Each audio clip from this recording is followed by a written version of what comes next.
আসসালামু আলাইকুম, কেমন আছেন সবাই? আশা করি সবাই ভালো আছেন।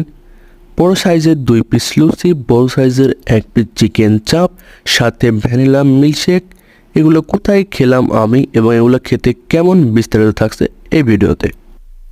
বড় সাইজের 2 পিস লুচি, সাথে বড় সাইজের 1 পিস চিকেন চাপ এবং সাথে আছে চাটনি। দেরি না করে খেতে শুরু করলাম আমি।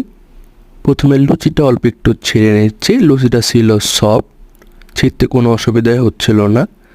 এবার একটু চিকেন চাপ নিয়ে নিলাম, সাথে ওনাদের যে সসটা দিয়েছিলেন সেই সসটা দিয়ে ট্রাই করলাম। খেতে ভালোই লাগতেছিল, যদিও তাদের গার্লিক সসটা ছিল না, এমনি সসটা ছিল। এমনি সসের সঙ্গে খেতে